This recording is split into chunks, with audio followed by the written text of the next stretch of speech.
Hey, Shalom, Meshach, and stuff. So it's by giving all praise to Yahweh, Ba'ashem Yahushua, Ba'ashem Kodash, double honors the apostles of GMS, and honestly, brothers doing the work of the Most High in truth and in sincerity. This is a quick one. I can't tell whether this particular tweet is a joke, but watching the election coverage on the 3rd of November, what I was just uh, observing a lot was basically how you get a lot of these Trump supporters basically trying to make him out to be some kind of savior, trying to make it out as if he's some kind of special individual sent by the Most High for the salvation of souls and all of that sort of stuff, right? But I'll read it. It says, who has sacrificed more than Donald J. Trump? Has he not given his life, his blood to be our savior? God has blessed us with his second son, the new King of Kings and Lord of Lords. Amen. Right now, I'm looking at this. I'm like, this has to be a joke, right? But once again, the point I'm making is this sentiment is something that I've been seeing a lot of, right? I saw a lot of in during the election coverage, making this guy out to be something that he's not. Now, the thing is, he's not rebuked these people. He's not. Hey, you read the scriptures. In fact, let's grab an example, right? Oh, whoops.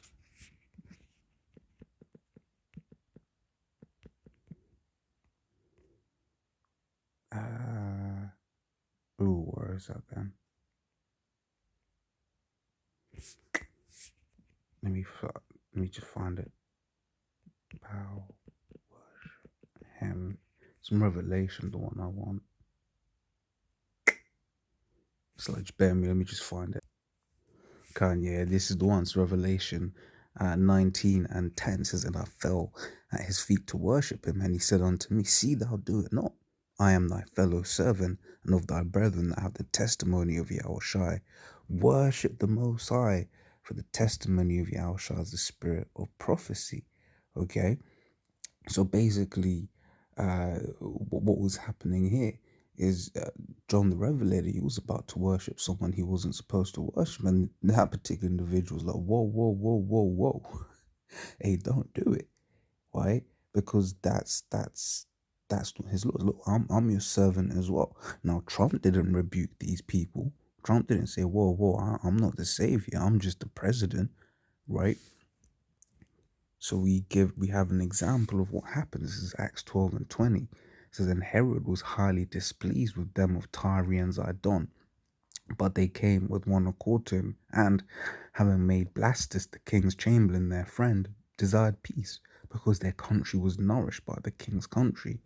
And upon a set day, Herod, arrayed in royal purple, sat upon his throne and made an oration unto them. And the people gave a shout, saying, it is the voice of a God and not man. Okay, and that's what you're seeing with Trump. You're seeing people basically putting up in his stead. You're basically seeing people making him into a false messiah, and he's not stopping them. He's not rebuking them, and that's something. For instance, you have for instance, ask younger brothers who might be doing a live stream, and then someone might say, "Hey, Shalom, elders," and one like, "Nah, we ain't elders. We're just brothers." Because why? You start taking a position that you're right, that you ain't a god. The most I can jack you up for that, man. Right? Those particular positions they're set given to certain men for particular reasons. Right? Now there is one a savior, and that is the man Yahushua. Right, so for all of these people and any Israelite calling Trump their savior, man, you off, man, right?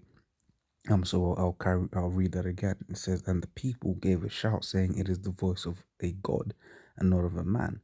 And immediately the angel of the Lord smote him, because he gave not God the glory, and he was eaten of worms, and gave up the ghost.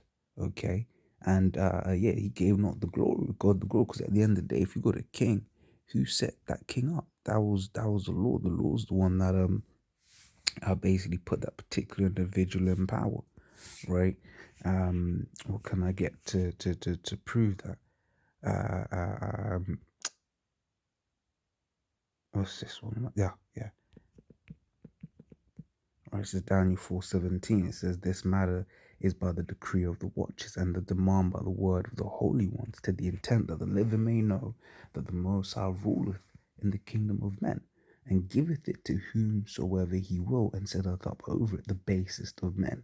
Right now, base man's referring to these Edomites, these so-called white people. Now, the current ruler is like a baser of all of that.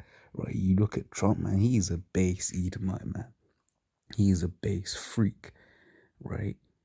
But the Most High is the one that put him in, in a position of power.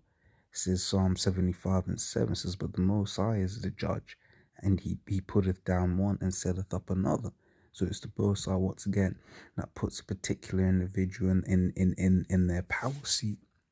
Okay, so hey, when hey Herod, right? Herod being of the land of the Edomites, right? Herod the Idumean just being the Greek way of saying Edomite.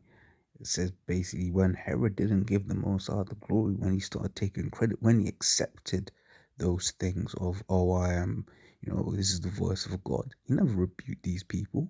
So guess what happened? Guess what his judgment was? It said he was eaten of worms and gave up the ghost, right?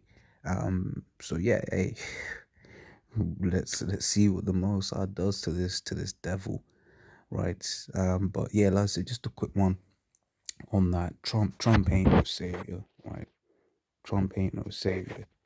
America, a scripture says we would have healed Babylon. America can't be saved, right? Its judgment has been written to be destroyed, right? So as always, Lord, that was edifying. Until next time, shalom.